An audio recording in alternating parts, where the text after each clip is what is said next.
Do you have your shot glass? We have to get into the right frame of mind for this.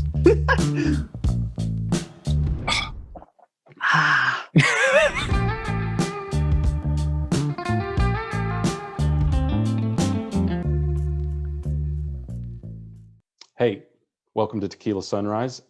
I have a special guest here today, and we're going to talk about the changes in global commerce and its effect on supply chain and technology. Look, I've seen this transition coming in supply chain for quite some time now, but 2020 it, and the seismic societal disruption that we experienced accelerated 5 and 10-year plans to right now.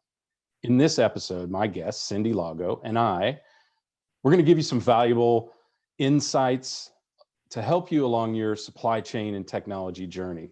By the end of this episode, you'll not only understand the changes and the ramifications of what is going on in the industry now, but you'll also walk away with some key strategies to position you to capitalize on a radically changed future. So without further ado, let's bring in our guest, Cyndi Lago. Cyndi, first of all, has been a practitioner and a leader in retail. She even took her turn in logistics and tech as well. So she can give us a lot of insights from a number of vantage points. So thank you for joining us, Cyndi. Sure. Welcome aboard. You ready for a shot? Sure, absolutely, always. Not really, but that's a whole different story. And we're going to talk about today. And from that perspective, but really focused on how to help them drive those solutions and technology that will enable them to be able to deal with the disruption they're seeing. And my efforts are much more focused around that area and across industries, but obviously with my experience, consumer products, hospitality, retail, those types of things are in manufacturing are more my strong suit.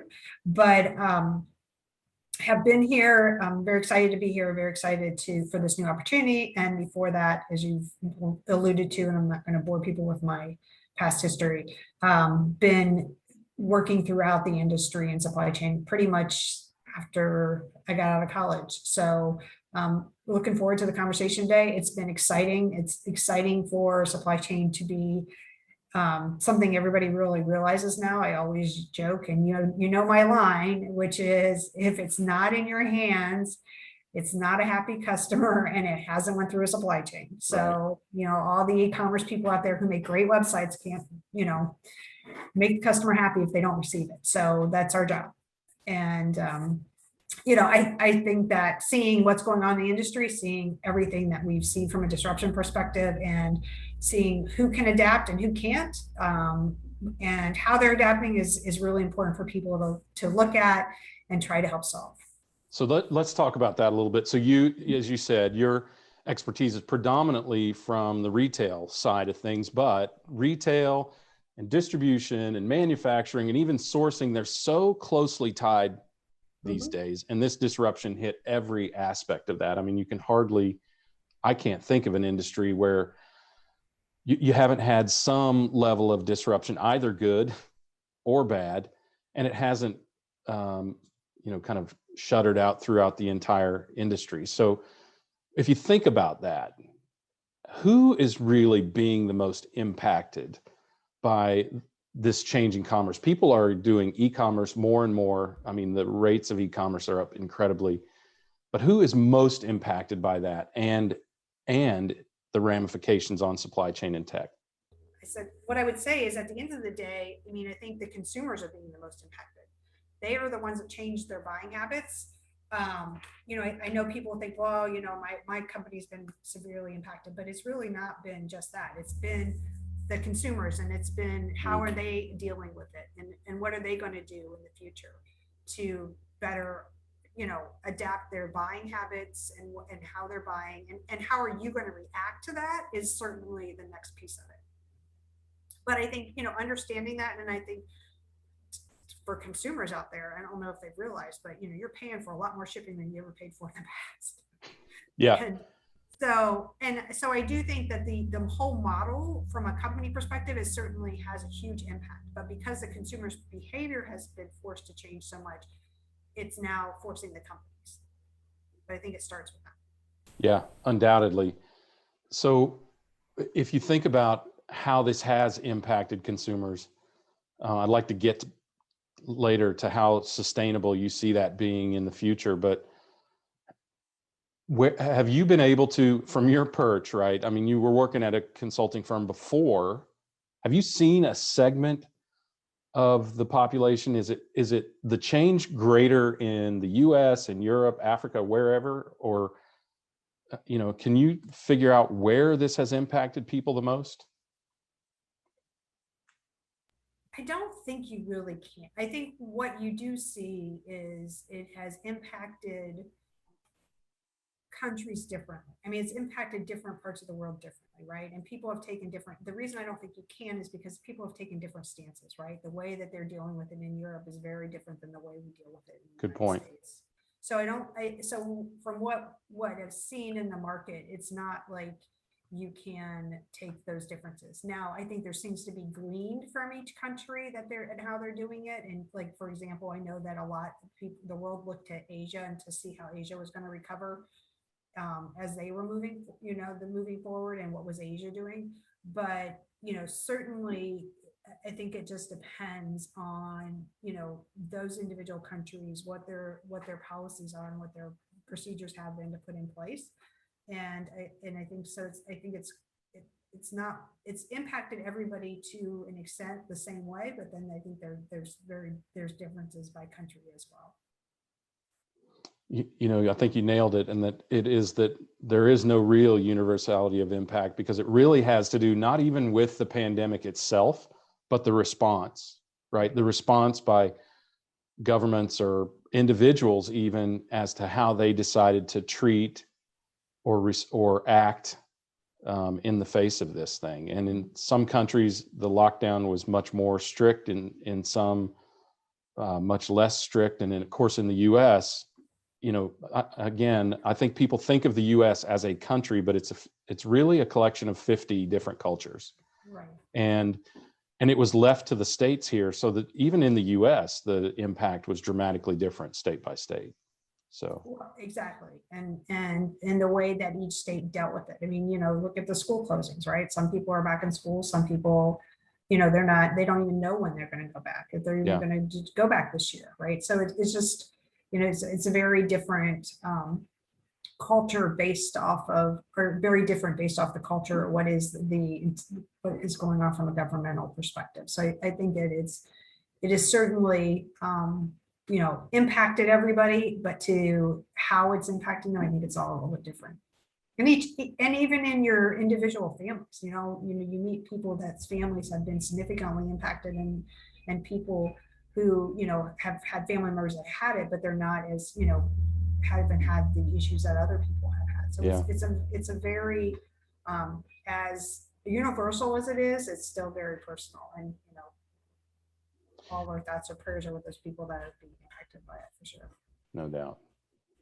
When you look back on the last year or so, I mean, I get, this is when things have accelerated, right? So when you look back on the last year, when you think about all of the possible changes, and certainly in some cases highlighting of frailties in the supply chain or with technology or with business processes, what do you think companies are hoping to achieve, or what pains do you hope, or do you think they're hoping to alleviate with the changes that they're making, be those process changes or technology changes, or in some cases business model changes? What have you seen that is most prominent that people are trying to alleviate or to achieve and capitalize on? Well, I think there's a few different things, right? I think the first is they're trying to achieve transparency and visibility throughout their supply chain. Boy, So that's a big word, isn't it? Yeah. Yeah. So they know where stuff's at. I mean, Mm-hmm. I've been on calls with clients and you hear them say, I can't even guarantee my customer shipment date because I don't know what we have. And because the supply chains aren't connected between countries or between subsidiaries or brands, they don't have that visibility they need, or even between the WMS system and the ERP systems, right? So they're not real time. And so that's definitely something, that is first and foremost on their minds. I think the next part of it is, what does that shift mean to how I run my business? How do I operate? And that's when you start thinking about it. What is that? Do I have the right OMS, WMS, TMS systems in place? Can I actually achieve technically what I need to do to service my customer? And then you have to go through and then look at, planning. How am I planning? Where's my supplies? Where's my, where are my raw materials? Where's everything coming from? And am I going to A, get it on time? Or B, if I'm not going to get it on time, like, how am I going to adjust or have alternate suppliers? So there's a lot around, that component of, and what does that mean to my forecast and my plan? And how do, and then it goes back to, how do I, if I'm the salesperson in an organization, how am I even guaranteeing an inventory to a client or being able to sell them? And then you have I think one of the anticipated things or unanticipated things is also then the backup that this has caused to get product back to the US, right? I mean, that's all you see right now in, the freight magazines is all around that backup that has now happened at the ports, that they can't even get stuff processed. So I think everybody realized there was going to be a backup, but I think one of the components that, and I guess, working from home and having meetings with people, you realize it, but you didn't realize it when you think about the workforce. But one of the components is, now you have to anticipate how many people may be off, your absentee rate. So it's not just all this additional flow of product that was not coming in from China, that's now coming in from China or Asia. But then now it's like, do I have the staff? And if I don't have that staff, do I have enough backup staff, to really support the processing that needs to be done? And the reality of it is that, you're fighting both from I need to get this, I couldn't get it and now I have it, but and usually you're fighting for the ports and for throughput all the time anyways, but now you have the complication of the labor issues. Yeah. Do you even have the labor to process it? And how, and how much, additional hiring do people need to do to compensate for that difference of, not knowing how much labor they're going to have? Now it's getting better, obviously. We have the vaccines and everything's, we're reaching a better level of normalcy, but I don't think people were expecting or thinking through like some of those downward trends. And so that will get better. Those things will improve. But I think there's always going to be a level of, resiliency that you have to put in your supply chain now that you didn't necessarily think about in the past. You mentioned a lot there. Transparency, it seems like a lot of it comes right back to that transparency, right? But the strength of your processes, right? The strength and the interconnectivity of your technology, logistics constraints, which I don't think anybody could have foreseen. Right. The logistics constraints that we've experienced. Containers, containers shipping across the ocean empty, right? Ships backed up with 57-day delays or whatever they are now. And on the West Coast ports, people are rerouting now ships to Texas ports and East Coast ports just to get things unloaded from China. All of these technologies, so OMS, order management, TMS, transportation management, right? So order management makes sure you get the order. Transportation management makes sure you move the order. WMS makes sure you store the order and pick and pull and receive and ship the order appropriately. Yeah. And so many of those things, as you said, they don't necessarily talk to one another, and that you sort of lose sight of the flow of goods through all of those disparate systems through this. Right. And then there's the expectation on the other side that you need to be able to tell the salesperson or their customer when are they going to get their product. Right. Right. So, now it's not, obviously the FedEx and the UPS and the USPS of the worlds and DHLs and all of them and Amazon themselves, right, have made a huge impact on the way, their ability to be able to inform the end customer. So the customers don't necessarily have that same issue as the manufacturing or the consumer, the good people that are ordering from B2B, but certainly it is a huge impact on the B2B business from that perspective, being able to to guarantee that. And think about it, you're ordering parts from 5 different places and you're a manufacturer and you're just putting them together. Right. So how you're, every day you don't work a full shift, or it's like, it's just like if a machine goes down in the factory, how much time and money you lose. It's the same type of thing. So it's definitely causing that disruption and that level of, how much inventory do I really need to carry? What do I really need to do to deliver the orders that I have in the system? How do I need to reprioritize based off of what I can get and what I can't get? Do I need to add new suppliers? Is my network designed correctly? Do I have the right model to be able to get to my clients effectively? Do I need to build new warehouses? I mean, you see retailers talking about how many new warehouses they're building or hubs they're putting in place to be able to handle some of this volume from a consumer perspective, but it's the same thing with businesses too. Yeah, I mean, just that dialogue right there makes it sound utterly impossible, doesn't it? I mean, if you think about it, it could be very overwhelming for a company that was caught on the back foot, and there were companies like this who had the combination of not strong processes, complete lack of transparency or some significant lack of transparency, and and certainly in a lot of cases, lack of technology. And by the way, I don't include spreadsheets in technology, right? I mean, technology that can solve the problem for you, not just obviate it and say, yeah, you got a problem. So I think a lot of companies have a very, very complex road ahead of them. And I'm curious, as you think, your job for the last several years has been to help companies tech up to deploy technology to change processes and to enable their people better, to help them solve this problem. And as you said, it wasn't that long ago when we sat around the dinner table with our family and they didn't know what supply chain was, and it was really hard to explain. Now all you have to say is you either get your toilet paper or you don't. That's the supply chain, right? So, so if you think about it from that perspective, if you think about, some companies have been caught so flat-footed. Some have been actually put out of business. Others have been significantly hamstrung. Others have had to shift their business model and either been able to or not able to, or in some measure, somewhat able to. When you think about that, and in your role as deploying technology as an enabler of people and processes, what do you think is the most important? What do you think is important for companies to think about as they adapt to a new business model and or adopt technology?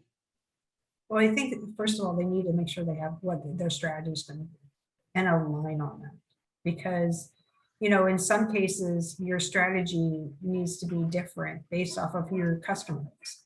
And so, I think that understanding what is the strategy of the company to deliver the product to their consumer or their end client, and based off of that strategy, how do I need to bring in technology to enable that? And where are the pain points that I have in my system today? And where are my limitations?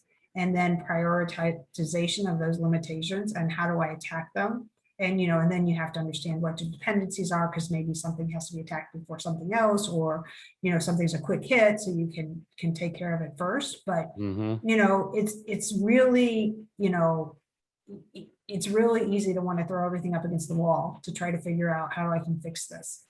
It's harder to say, how do I fix it in accordance with my strategy?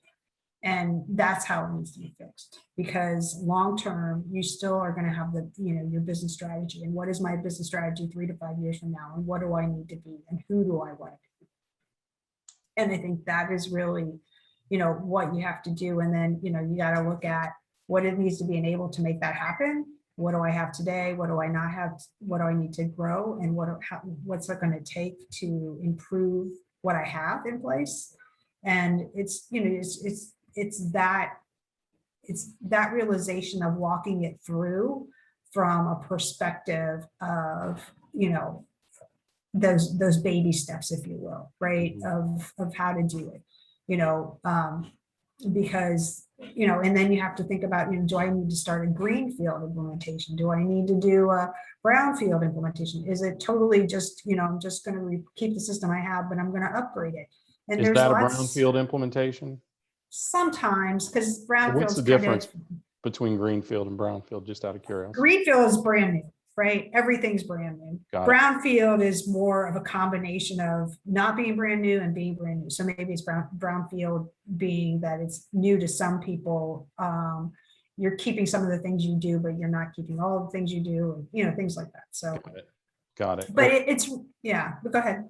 Well, I was just going to say, I can see that happening, and I think we've both seen that happening.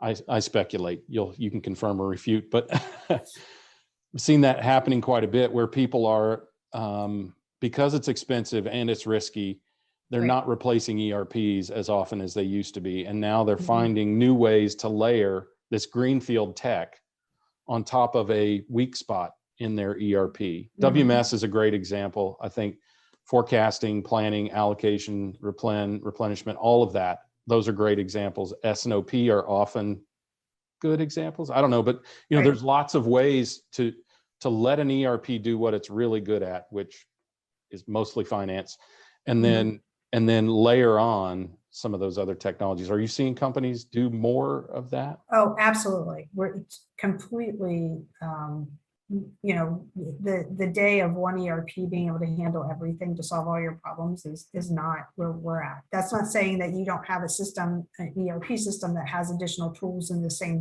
toolbox that can't handle them. But what it is saying is that, they're realizing that not all one size fits all, right? Yeah. So, and that's okay. It's just, how do you gotta, but and that go back to your strategy, right? Then now you have to also then consider your technical debt. What do I have as technical debt? Where can I, move things to the cloud? Where can I become more efficient? Where can I not touch? So, once you set your strategy, and then you need to look at technology where you're at, your processes where you're at, your pain points, and then start making, decisions from an executive perspective of what that, what is my business case? What does my roadmap look like? What is my ongoing technology strategy to enable what I'm trying to achieve? And that's really, it's definitely a lot to consume, but at the same time, you need to make the right choices, because time is of the essence, right? I mean, it really is. It is. It is undoubtedly. You're right. I mean, I was just thinking, if that statement was ever more appropriate, I can't imagine when it would be. I've said several times, starting early in this seismic societal disruption, if you built your house on sand and you have somehow managed to survive this flood, don't be foolish enough to continue to do that, right? To continue to leave it on sand. And I think that good processes and real technology, not spreadsheets, and strategy-driven business model changes, I think those are really, really key to creating a solid foundation for your company. Right. Absolutely. I think those are great takeaways from this, but for So sure. when, if ever, we talk a lot about, of course, we can't have any conversation where we don't say AI, IoT, pivot, unprecedented, or new normal. So when, if ever, do you think we'll settle into something that we can call normal? I mean, I don't think we'll ever go back to where we were, where, for instance, e-commerce is a much, much bigger portion of retail sales than it was. I think both of us and many people in the know knew that was coming, knew that it would eventually be but not this fast. And and not now. But do you think we sustain the level of e-commerce we're at, for instance, or are there other things that you think that kind of settle out or settle down as we reach some level of market and societal equilibrium here? So, I mean, I think the obvious thing is that that there is a shift on spending that has to go back to really become the new normal, meaning people aren't traveling, people aren't still eating out as much. Right. So their disposable income is not being spent where it will ultimately be spent once we level out. And so I do think that there is a level of behavior that from a buying perspective that will continue. Do I think it's going to continue to see, you're going to continue to see the increases that you see? Probably not, as it's shifting. They're going to shift their monies back to travel or vacations or, whatever that case may be. I mean, there's going to be, so disposable income is going to be spent differently. I don't think it'll ever reach the same levels as it was spent before, but I think it's going to be spent differently than it is being spent right now, right? So that's a given, just because people can't spend it on what they want to spend it on. Right. So I don't know about you, but I really would like to get on a plane and go somewhere. Yeah. But so I imagine the airports being more crowded. I mean, they are getting busier, but right. But it's, I mean, the reality of it is that people are tired of being penned up, and they are getting busier, and the airlines are doing a tremendous job at keeping people safe and healthy and all of that. Yeah. So not discrediting any of that. All I'm saying is that the shift of the spending is going to go back to some level of difference than what it is today. So, you can't build, you can't also build your house on false hopes that, you don't, it's sort of like you have to build it to a level of normal, but you also have to, it's sort of like retailers when they have the Christmas peak, right? You can't have systems and enable yourself to run at Christmas peaks all the time when 10 months out of the year, you're never at those levels, right? You have to figure out what is the strategy to get me through those peaks, but how do I reach that sustainable normal level? Yeah, so, you have to be, I think I see a lot of temporary peaks, bubbles, whatever you want to call them coming. There will undoubtedly be a bubble in travel, right? In hospitality and those sorts of things. So I think if you have to be adaptable, and there was another word that I was thinking of, but you have to be agile, right? Yeah, right. You do move quickly.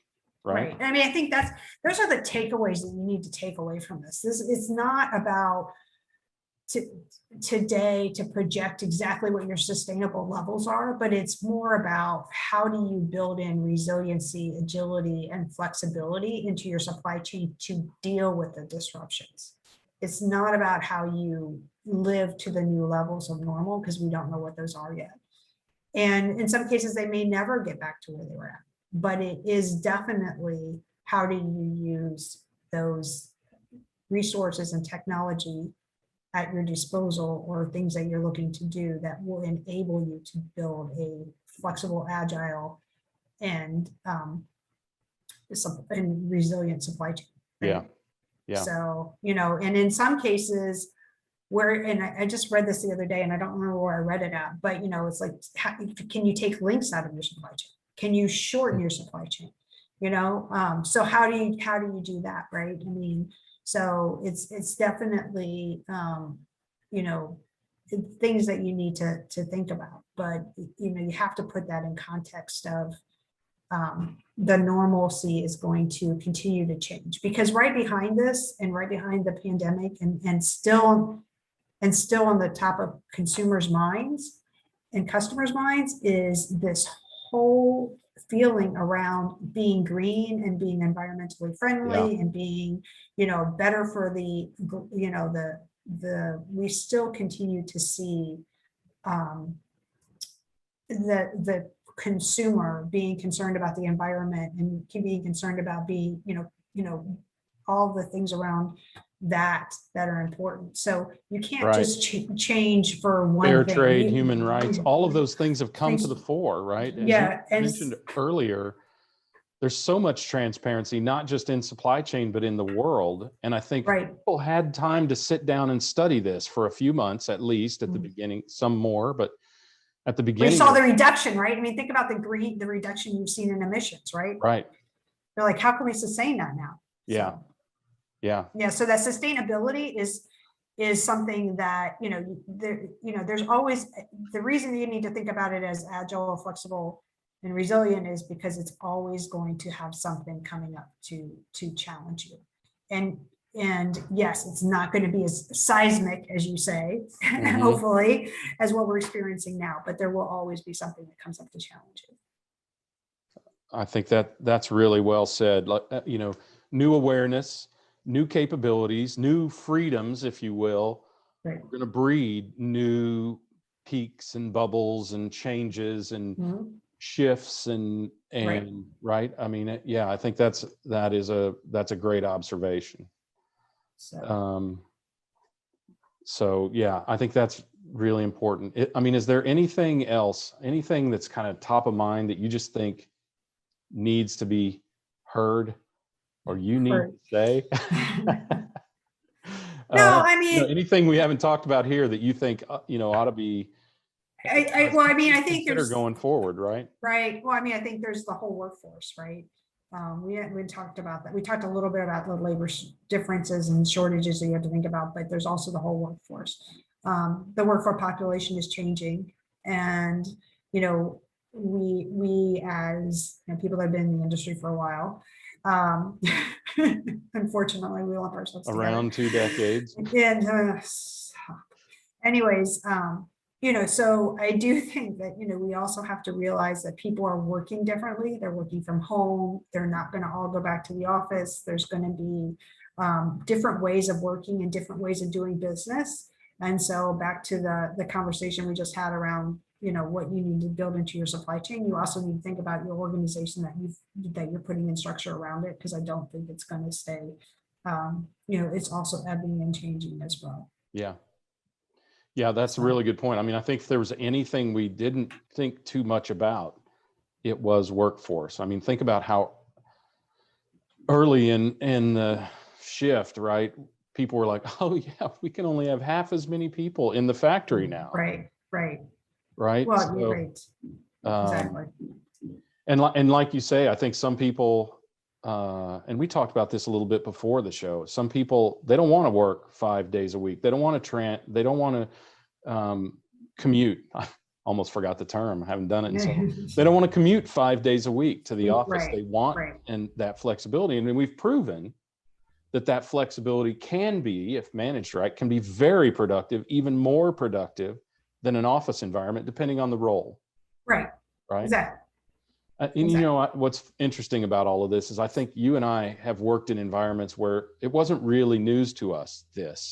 What was news to me, at least, was that other people didn't recognize this, that people were so caught up in a very specific paradigm, a very specific viewpoint on the world, that they didn't even think about the possibility that somebody could work from home or work a flexible schedule like that. So yeah, and now I'm even more astounded when I think about people who are just trying to rush their people back into the office, back into the old way of doing things. And I was talking to a recruiter the other day who said, yeah, I can't place people at companies that require you to be in the office anymore. There has to be some level of flexibility. And I think that will be an awakening, causing yet another seismic shift in commercial real estate, right? Right.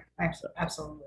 So there are lots of things to consider, but I think your points, agility and flexibility and resiliency, are critical going forward, right? So if there's anything that folks should take away from this, write these three things down.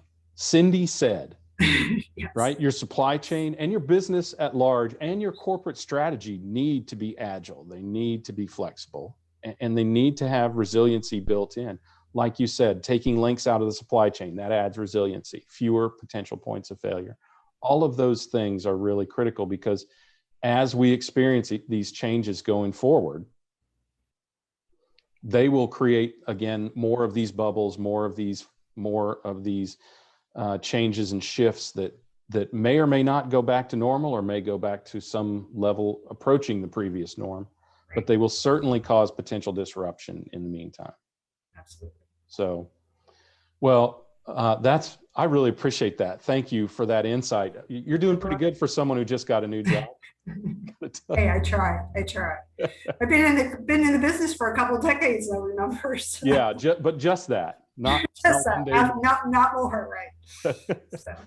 Well, big thanks to you. I No worries. appreciate it. I always love talking to you. It's refreshing, it's entertaining, and I'm really excited for you because you got big things coming in this new gig, right? And I think while it's a similar type role to what you were doing before, it's a different perspective, a different company. I'm interested to see how that changes your perspective on things and what you can do now, right, with the experience that you have in this new environment. So that'll be fun. And I'm also certain you're going to be really busy because because you have new contact information in the last week as well. So how can our community connect with you? How do you prefer them? Yeah, so there's a few different ways.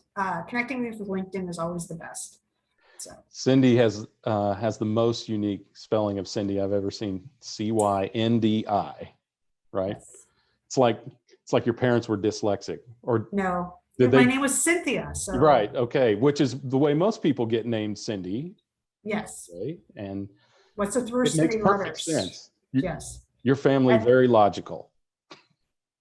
Well, in 5th grade, when I changed it, yes, it made very good sense to me. What? Yes. Yes. Oh, you changed it. I changed it in 5th grade. Yeah. Wow. In 5th grade. Yes. I decided that we were spelling it differently. Yes. And I mean, okay, so this is, okay, we got to come back to this. So you and your parents went down and legally changed your name? Or? No, it's still Cynthia legally. Oh, okay. But the way you them. spell Cyndi is the way you want it spelled. Yes. Dig it. In 5th grade. That's pretty cool. 5th grade.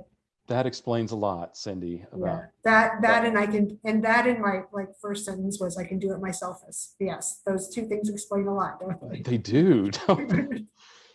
So Cyndi and I actually did an interview some while back talking about her career and things like that. So maybe we'll splash a little bit of that in. You're one of my favorite people. You're one of my top leaders in supply chain of any gender. And I think what you're doing is really cool. And I think people should hear more about your story. So maybe. All right. Have a good day. Yeah, thank you. I appreciate you joining me. It's awesome. If you want to learn more about Cyndi and what she's doing these days, you can, of course, go to our site, supplychainnow.com/tequila-sunrise. You can search her out there. We got her whole new bio there. And look, of course, go follow her on LinkedIn. Probably Instagram. I happen to know that she's near the ocean now, but I don't know. You don't post about like beach stuff or anything, do you? No, I try to behave myself. Darn it. Okay. All right. Well, thank you. Thank you. No, seriously, I am so glad we did this. I think this is a particularly valuable takeaway because it's not often that we get to talk about technology and sprinkle in the human impact. And I think here we have also uncovered the need to remain flexible and agile and resilient. As you said, it ain't over yet, folks. So don't think just because you have changed things, even in your organization, you need to change them foundationally, not just the tech, but you need to make sure that tech and those processes, that your strategy and all of your interactions are agile, flexible, and resilient, because things are going to hit you again. All right. So let me go. Have a good day. All right. Thanks, Cyndi. Hey, look, whether you are a founder, an investor, or a practitioner, I can help you with your supply chain technology journey. So connect with me on LinkedIn. Connect with Cyndi for sure, but if you want, connect with me. Or you can reach me at greg@kubera.vc, KUBERA.vc. And we'll talk about how I can help you. And remember, this is the rule that I live by. Be willing to acknowledge reality, but never be bound by it. Thank you.